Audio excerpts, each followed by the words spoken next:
Тышкы иштер министри Руслан Казакбаев Япониянын эл аралык кызматташтык агенттигинин Кыргызстандагы туруктуу өкүлү катары миссиясы аяктаганына байланыштуу Немото Наюкини, ошондой эле JICA кеңсесинин жаңы жетекчиси Кавамото Хироюкини кабыл алды. Жолугушуунун жүрүшүндө эки тараптуу кызматташуунун актуалдуу маселелери жана долбоорлорду илгерилетүү боюнча мындан аркы өз ара аракеттенүүнүн келечеги боюнча пикир алмашты.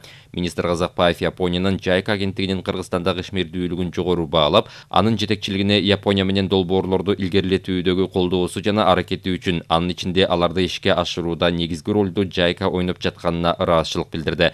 Кыргыз тарап JICA менен айыл чарба, билим берүү, саламаттыкты сактоо, кадрларды даярдоо, ошондой эле социалдык чөйрөнү жана инфраструктураны өнүктүрүү жаатында кызматташууну андан ары кеңейтүүгө кызыктар экенин баса белгиледи. Маектештердин көңүлүн санариптештирүү, жашыл экономика чөйрөсүндөгү биринчи кезекте республиканын тоолуу аймактарын жана айылдарын өнүктүрүүгө багытталган биргелешкен демилгелерди ишке ашыруу аркылуу жаңы келечектүү багыттар боюнча кызматташууну тереңдетүүнүн маанилүүлүгүнө бурду.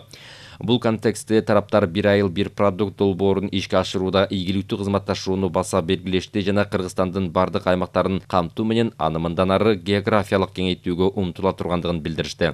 JICAнын өкүлдөрү кыргыз тарап менен биргелешкен ишти жана JICAнын Кыргызстандагы колдоо жана ишмердүүлүгүнүн бардык ишке ашырылып жатканы жана негизги багыттары боюнча тыгыз байланышты мындан ары улантуу ниетин билдиришти.